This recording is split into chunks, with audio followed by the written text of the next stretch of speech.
দর্শক, প্রগতি life insurance PLC নিবেদিত ব্যবসা বাণিজ্য বিষয়ক জিটিভির সাপ্তাহিক অনুষ্ঠান বিজনেস এ টু জেডে আপনাদের স্বাগত জানাচ্ছি। আমি মোহাম্মদ গিয়াসউদ্দিন।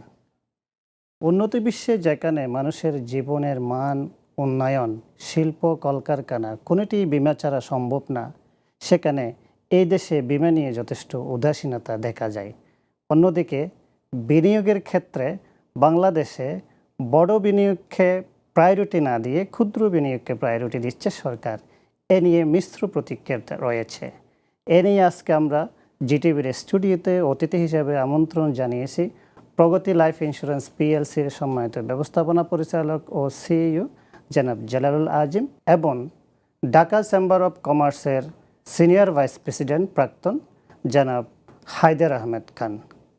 জনাব জালালুল আজিম এবং জনাব হায়দার আহমেদ খান, আপনাদেরকে স্বাগত জানাচ্ছি জিটিভির স্টুডিওতে। আমি প্রথমে জনাব জালালুল আজিমের কাছে যেতে চাই, বিশেষ করে ইন্স্যুরেন্স খাত নিয়ে একটু, আপনি ইন্স্যুরেন্স বিশেষজ্ঞ, ইন্স্যুরেন্স খাত নিয়ে আপনার কাছ থেকে শুনতে চাইব। এই খাতটি বাংলাদেশের অর্থনীতির বড় একটি অংশ হওয়ার পরেও আমরা সেই জায়গায় এখনো পৌঁছতে পারিনি। এই বিষয়ে যদি আপনি আপনার মতামত দিতেন। ধন্যবাদ আপনাকে খুব গুরুত্বপূর্ণ একটা প্রশ্নের জন্য। যদি খোলাখুলি বলি, আমরা বাংলাদেশের বিমা খাতের যে সম্ভাবনা সেটাকে কাজে লাগিয়ে দেশের অর্থনীতিতে যে ভূমিকা রাখা দরকার, আমার মনে হয় এই সেক্টরে দীর্ঘদিন থাকার পরে যেটা মনে হয়েছে, সর্বোচ্চ পর্যায়ের নীতি নির্ধারক থেকে আরম্ভ করে কারো মাথায় বোধহয় এই বিমা শব্দটা নেই। যদি থাকতো তাহলে এই প্রচুর সম্ভাবনাময় ক্ষেত্রটাকে এতটা অবহেলিত রাখার কোনো কারণ আমি দেখি না। 1938 সালের পরে 2010-এ বিমা আইন সংশোধিত হয়েছে, সেটাও আজ থেকে প্রায় 15-16 বছর হয়ে গেল। সেখানেও কিছু কিছু পরিবর্তন আনা দরকার ছিল। বিমা আইনের অধীনে যে প্রবিধানমালাগুলো করে কাজ করা দরকার ছিল সেটা আজ পর্যন্ত সম্পূর্ণ হয়নি। 2014 সালে একটা সুন্দর ডকুমেন্ট হয়েছিল বাংলাদেশ সরকারের পক্ষ থেকে, জাতীয় বিমা নীতি। সেখানে এর সবগুলোকে অ্যাড্রেস করা হয়েছিল, সমস্যাগুলো চিহ্নিত করা হয়েছিল, সেই সমস্যার সমাধানের জন্য কারা কারা কে কী কাজ করবে এবং সেটার স্বল্প মেয়াদি, মধ্যমেয়াদী এবং দীর্ঘমেয়াদী পরিকল্পনা করা হয়েছিল, যেটা অলরেডি 14/7/21 সালে শেষ হয়ে গেছে। সেটারও 50%-এর বেশি বাস্তবায়িত হয়নি।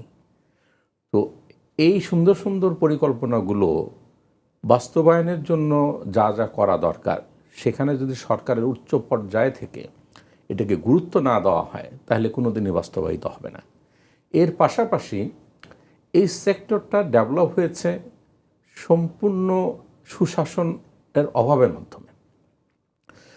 প্রথমত, বাংলাদেশের মতো একটা দেশে 82টা ইন্স্যুরেন্স কোম্পানি, যেটা কোনোভাবেই যুক্তিযুক্ত নয়, তারপরও সরকার রাজনৈতিক কারণে লাইসেন্স দিয়েছে। কোনো রকম ফিজিবিলিটি স্টাডি করা হয়নি। এই কোম্পানিগুলো পরিচালনা করার মতো দক্ষ জনশক্তি আছে কিনা সেটা দেখা হয়নি। যাদেরকে লাইসেন্সগুলো দেওয়া হয়েছে তারা আদৌ বিমা বুঝে কিনা সেই ব্যাপারে যথেষ্ট সন্দেহ আছে। এবং এই কোম্পানিগুলো যেভাবে ব্যবসার সম্প্রসারণ করা দরকার তারা সেটাও করেনি। উপরন্তু আমরা দেখেছি কিছু কিছু কোম্পানিকে লুটপাটের একটা সুযোগ করে দেওয়া হয়েছে। ফলশ্রুতিতে এই বিমা সেক্টর নিয়ে বাংলাদেশের মানুষের মাঝে এই যে আস্থার একটা সংকট এবং এই পেশা সম্পর্কে যে মানুষের একটা নেতিবাচক মনোভাব, এখান থেকে আমরা আজ পর্যন্ত বের হয়ে আসতে পারিনি। যতক্ষণ পর্যন্ত সরকার একদম উচ্চতম পর্যায় থেকে আরম্ভ করে সুনির্দিষ্ট পরিকল্পনাগুলো যদি বাস্তবায়ন না করা হয় এবং প্রপার মনিটরিং করে এই কোম্পানিগুলোকে 82 থেকে কমিয়ে আনতে হবে, আমার মতে বাংলাদেশের প্রেক্ষাপটে, বাংলাদেশের ইকোনমিতে, বাংলাদেশের জনসংখ্যার সাথে তুলনা করে বিশ্বের বা পাশাপাশি দেশের সাথে যদি আমরা তুলনা করি, কোনোভাবেই 10টার বেশি লাইফ, 10টার বেশি সাধারণ বিমা কোম্পানি জাস্টিফাই করে না বাংলাদেশে। আমি একটু জনাব ফয়েজ সাহেবের কাছে যেতে চাই। আমাদের সামনে অনেক বড় একটা বাজেট, তো সরকার এই বাজেটটি ফিল আপ করার জন্য শুধু রাজস্বের উপর নির্ভর করতেছে, আমরা যতটুকু দেখতেছি। আপনার কি মনে হয় এই রাজস্বের উপর ভিত্তি করে কি এত বড় বাজেট ফিল আপ করা পসিবল মনে হয়? ধন্যবাদ। আমি হায়দার আহমেদ খান, প্রাক্তন senior vice president, Dhaka chamber. আমি এখানে আমার যা বক্তব্য রাখবো সেটা আমার পার্সোনাল। আচ্ছা, আপনি সুন্দর প্রশ্ন করছেন। প্রথমে আমি গাজী টিভিকে ধন্যবাদ জানাচ্ছি এরকমটা সুন্দর আলোচনায় আমাকে সুযোগ দেওয়ার জন্য। আমি রাজস্ব, হ্যাঁ আপনি যা বলছেন ঠিকই, একটা দেশ চলবে তো অবশ্যই রাজস্ব, এছাড়া আর কোনো রাস্তা আমার দৃষ্টিতে অ্যাকসেপ্টেবল না। অনেক হইতে পারে, এইড হইতে পারে, গ্র্যান্ট হইতে পারে, অমুক তমুক, কিন্তু আমি রাজস্বটাকেই প্রায়োরিটি দিতে চাই। 9 লাখ সামথিং টাকার এবার বাজেট 18 কোটি মানুষের জন্য, এটা আমার দৃষ্টিতে খুব বড় কিছু না। অনেকেই বলে অনেক কিছু, যে এটা স্বাধীনতার সময় কি ছিল আর এখন কি হইল, কিন্তু আপনি তো হিসাবও রাখতে হবে 18 কোটি মানুষ।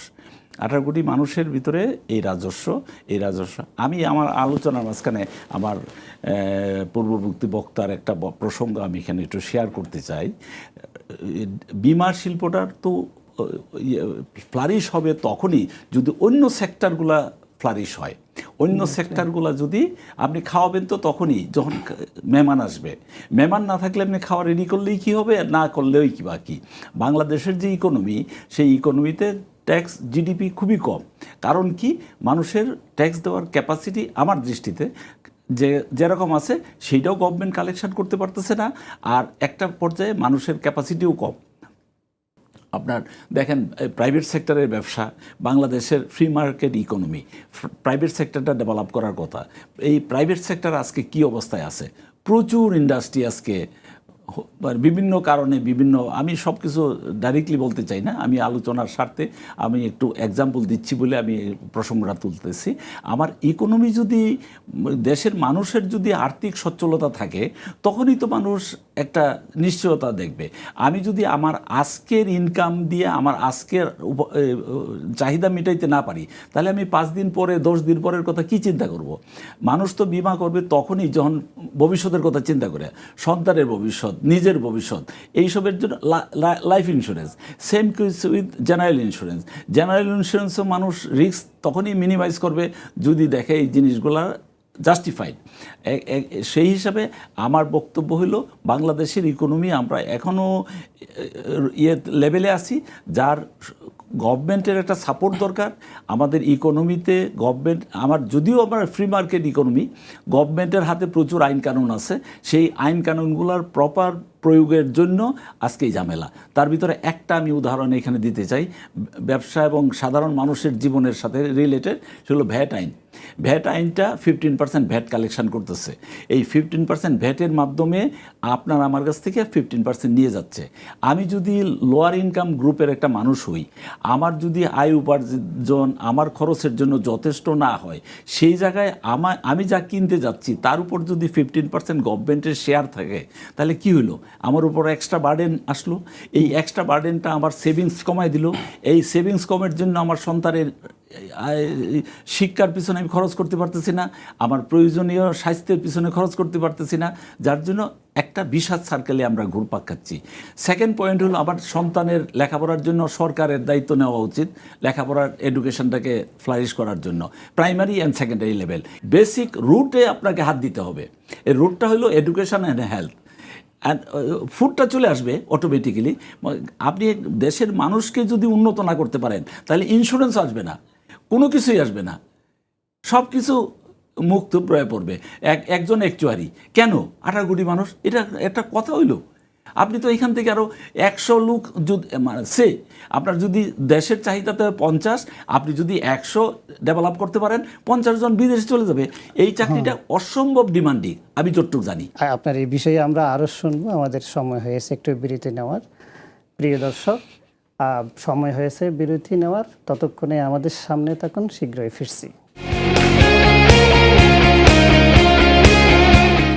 প্রিয় দর্শক, বিরতির পর আপনাদেরকে আবারও স্বাগত জানাচ্ছি। আমাদের যে আলোচনা চলছিল, জালাল আজিম সাহেব বলছিলেন যে বিশেষ করে ইন্স্যুরেন্স সেক্টরে সুশাসনের কথা আপনি বলেছিলেন। এখন আপনার Bangladesh insurance regulatory authority, IDR, insurance development and regulatory authority, সম্প্রতি আপনার র্যাকটেক, সাবটেক 9টি মডিউলের মাধ্যমে আপনার বিমা কোম্পানিগুলোকে অনেকটা নিয়ন্ত্রণ করার চেষ্টা করছেন, এবং সেটা যদি চালু হয়, আপনি কি মনে করেন সুশাসন কিছুটা নিশ্চিত হবে কিনা? এটা আমি মনে করি একটা সুন্দর পদক্ষেপ, যে বিশ্বব্যাংকের সহায়তায় যে ডিজিটালাইজেশনের পদক্ষেপ নিয়েছে এবং ইতিমধ্যেই কয়েকটা কোম্পানিকে নিয়ে পাইলট শুরু করেছে। সেটা নিঃসন্দেহে ট্রান্সপারেন্সিটা বাড়াবে এবং রেগুলেটররা যাতে ভালো মতো রেগুলেট করতে পারে সেই ব্যাপারে তাদেরকে হেল্প করবে, এই ব্যাপারে কোনো সন্দেহ নেই। কিন্তু প্রশ্ন হচ্ছে যে আপনি রেগুলেট সঠিকভাবে করতে চান কি না, এটা হচ্ছে প্রথম একটা প্রশ্ন। আপনি সব ডিজিটাল দেওয়া হলো, আপনি সবই দৃশ্যমান আপনার সামনে, কিন্তু যদি আপনি রেগুলেট না করতে চান, সুশাসন প্রতিষ্ঠা না করতে চান, তাহলে হবে না। এটা একটা বিষয়। অতীতে আমরা এটা অনেক ঘাটতি দেখেছি, হয়তো ডিজিটালি ছিল না কিন্তু ম্যানুয়ালি অনেক ইনফরমেশনে পাওয়া গেছে, কিংবা অনেক কোম্পানি সম্পর্কে অভিযোগও হয়েছে, কিন্তু তারপরেও দেখা গেছে যে রেগুলেটরের সেই পর্যাপ্ত ভূমিকাটা ছিল না। আমি নাম না বলে একটা কোম্পানির উদাহরণ দিতে চাই, যে একটা কোম্পানিতে যখন বিভিন্ন ধরনের অভিযোগ গেল, রেগুলেটরি বডির থেকে একটা তাকে ক্লিন সার্টিফিকেট দেওয়া হলো, অথচ তার মাসখানেকের ভিতরেই সিকিউরিটিজ অ্যান্ড এক্সচেঞ্জ কমিশন থেকে সেই বোর্ডকে ডিসলভ করে আজকে এই কোম্পানি দেউলিয়া হওয়ার পথে হাজার হাজার কোটি টাকার বিমা দাবি পরিশোধ করতে পারছে না। তো এইটা একটা ব্যাপার আছে, তার মানে বায়াসড হচ্ছে কেন মনে হয় বিভিন্ন কারণে। হ্যাঁ, এটা একটা বিষয়। একটা হচ্ছে ইচ্ছা, যে সদিচ্ছাটা থাকতে হবে। দ্বিতীয়ত আমরা এটাও দেখেছি যে সদিচ্ছা আছে কিন্তু বিভিন্ন কারণে আপনি কোনো পদক্ষেপ নিতে পারছেন না। কারণ যারা এই কোম্পানিগুলো দিয়েছে তাদের মধ্যে অনেকেই যথেষ্ট পাওয়ারফুল লোক থাকেন, যার ফলে ইচ্ছা চাইলেও দেখা গেছে যে সেখানে যেভাবে পদক্ষেপ নেওয়া দরকার সেটা তারা নিতে পারেনি। যার ফলে আজকে দেখেন, আমি যদি বিমা সেক্টরের দাবির কথা বলি, সবচেয়ে বড় যে জিনিসটা দিয়ে আমরা আস্থা অর্জন করতে পারতাম, এখানে প্রায় 10 লক্ষের অধিক গ্রাহক বিমা দাবি পাচ্ছে না, যেটার পরিমাণ লাইফ নন লাইফ মিলে প্রায় 7,500 কোটি টাকার মতো। তো এই যে এটা তো একদিনে হয়নি, এটা দিনে দিনে এই যে বিভিন্ন ধরনের সুশাসনের অভাবে এই কোম্পানিগুলোতে লুটপাট হয়েছে, গ্রাহকদের টাকা আজকে গ্রাহক ফিরে পাচ্ছে না। এবং নন লাইফের চেয়ে লাইফেরটা সমস্যা বেশি, লাইফের সবচেয়ে বেশি, কারণ 4,500 মতো অলমোস্ট 4,500 কোটি টাকা লাইফে, কিন্তু ক্লায়েন্ট তো অনেক, আর ক্লায়েন্ট ওখানে তো 10 ক্লায়েন্ট লক্ষ। কম। হ্যাঁ, যার ফলে যে এখান থেকে ওয়ার্ড অফ মাউথ, যে আমি ভালো কিনা এটা আপনার মুখ দিয়ে যদি ভালো বলেন মানুষ ভালো বলবে, আর আপনার যদি খারাপ অভিজ্ঞতা হয় তো আপনার মুখ থেকে এই 10 লক্ষ লোক পাচ্ছে না, তাদের কাছ থেকে সারা দেশের লোকজন জানতে পারছে, পত্রপত্রিকায় নিউজগুলো আসছে, অথচ আমরা কিন্তু এই ধরনের কোনো পদক্ষেপ দেখলাম না। ব্যাংকে হাজার হাজার কোটি টাকা লুটপাট হয়েছে, সেখানে সরকারের যে ধরনের ভূমিকাটা রেখেছিল, এই 7,500 কোটি টাকার বিমা দাবি পরিশোধ না করার অক্ষমতাটাকে সরকার যদি সেইভাবে চাইতো, নীতি নির্ধারকরা যদি চাইতো, বা আমাদের যারা নিয়ন্ত্রণ করছে নির্যা, তারা যদি চাইতো, আমি মনে করি সুন্দরভাবে এই সমাধানটা করতে পারতো। গ্রাহকের দাবি পরিশোধ করে কিছুটা পদক্ষেপ হয়তো আগে নির্যা নিয়েছিলেন কিন্তু সাকসেসফুল হয়নি। তো এখন এই জন্যই প্রথমে আমি বলেছিলাম যে নীতি নির্ধারকদের মাথায় হয়তো নেই, এটা যদি থাকতো তাহলে এই সমস্যাগুলোকে খুব দ্রুত অ্যাড্রেস করে এই সেক্টরটাকে ভাবমূর্তি পুনরুদ্ধার করে এই সেক্টরের যে সম্ভাবনা কাজে লাগাতে পারত। পাশাপাশি এই অনুষ্ঠানের মাধ্যমে আমি আরেকটা সুযোগ নিতে চাই, বর্তমান মাননীয় প্রধানমন্ত্রী যথেষ্ট ভালো উদ্যোগ নিচ্ছেন, বেশ কিছু কার্ডের কথা আমরা শুনতে পাচ্ছি, ফ্যামিলি কার্ড, কৃষক কার্ড, বিভিন্ন ধরনের কার্ডের মাধ্যমে আমাদের এই যারা নিম্ন মধ্যবিত্ত বা নিম্নবিত্তের শ্রেণীকে সহযোগিতা করতে যাচ্ছেন, এটা অত্যন্ত ভালো একটা পদক্ষেপ। কিন্তু এর সাথেও কিন্তু একটা বিমাকে সম্পৃক্ত করা যেতে পারত।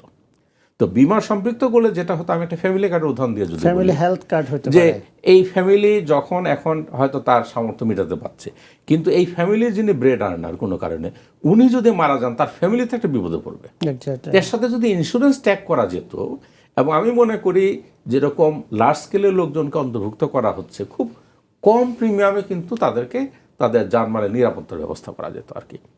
এই যে স্বাস্থ্যের কথা বললেন, যে সার্বজনীন স্বাস্থ্য ব্যবস্থা করা সরকারের একটা নৈতিক দায়িত্ব।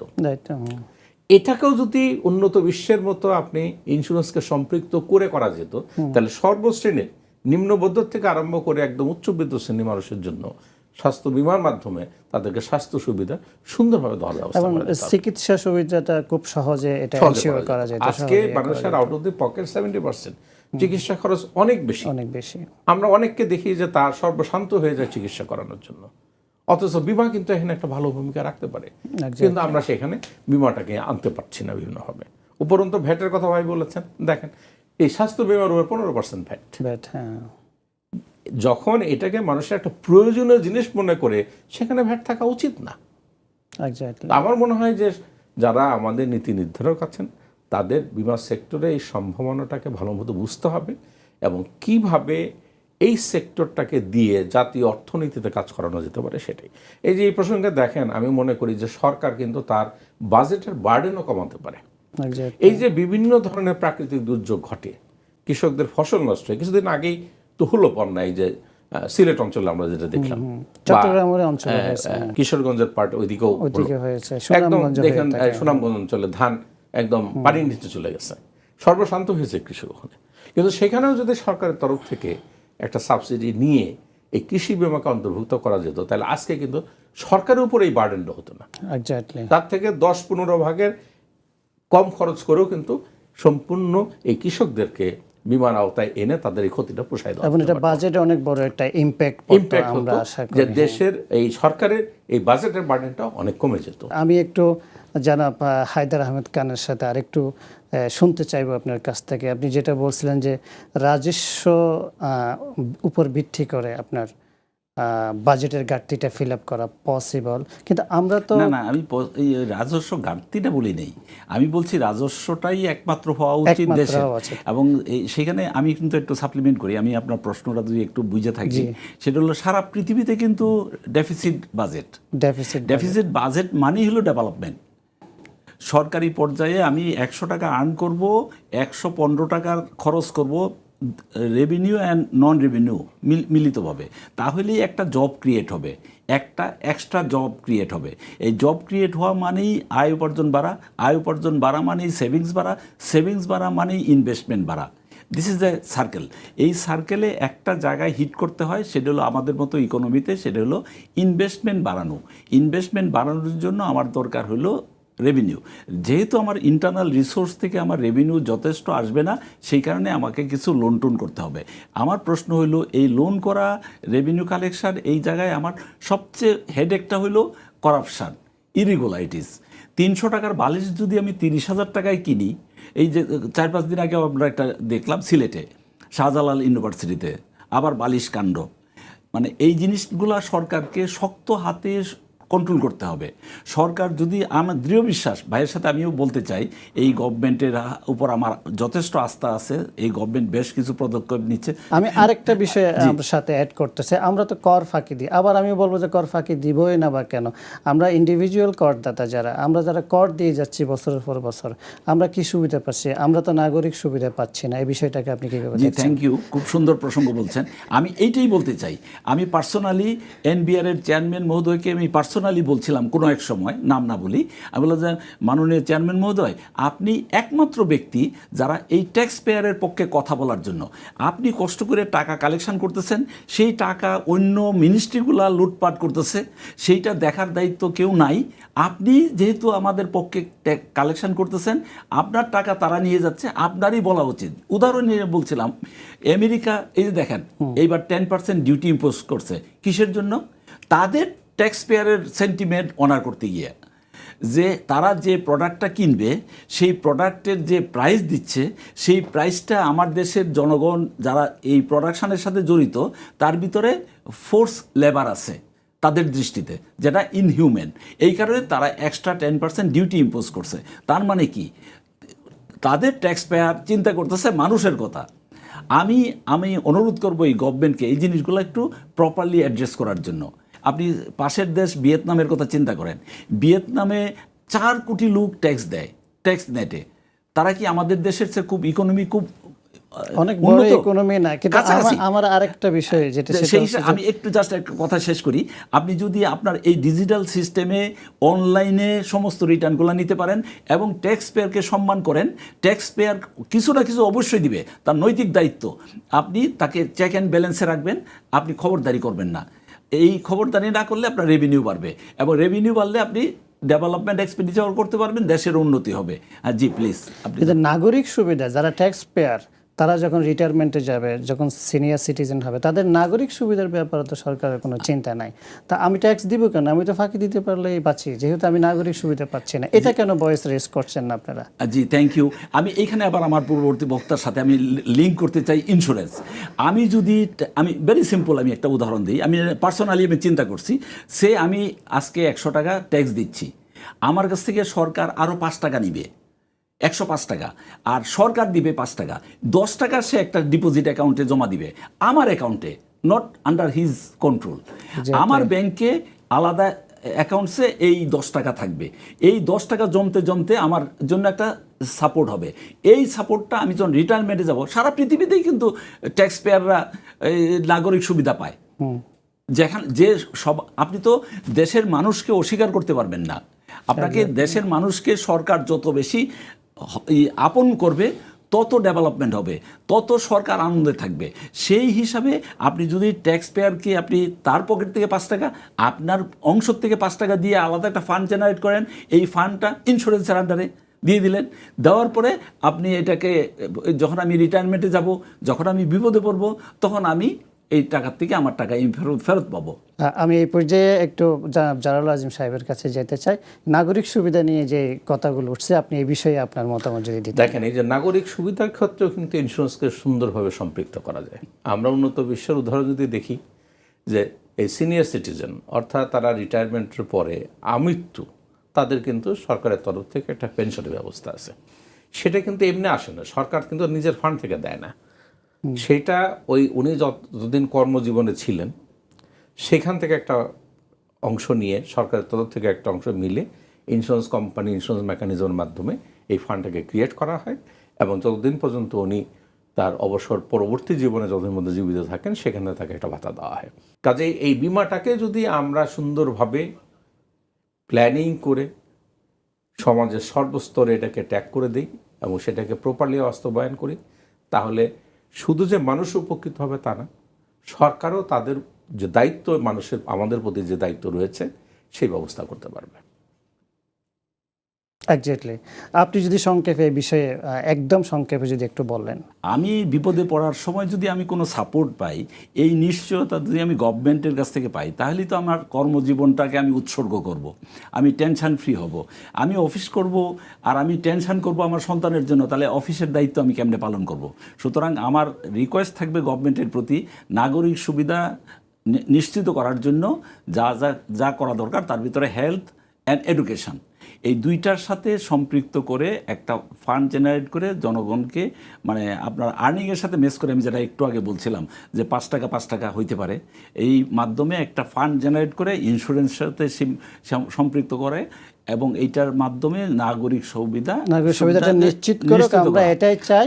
এবং আমরা চাই যে আমাদের এই আলোচনাগুলো সরকারের উচ্চ মহলে যাক, তারা এই বিষয়টির দিকে ফোকাস করুক। জনাব হায়দার আহমেদ খান এবং জনাব জালাল আজিম, আপনাদেরকে অশেষ ধন্যবাদ জিটিভির স্টুডিওতে সময় দেওয়ার জন্য।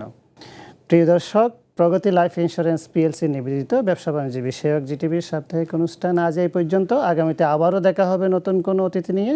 এ পর্যন্ত ভালো থাকবেন, সুস্থ থাকবেন, জিটিভির সাথে থাকবেন।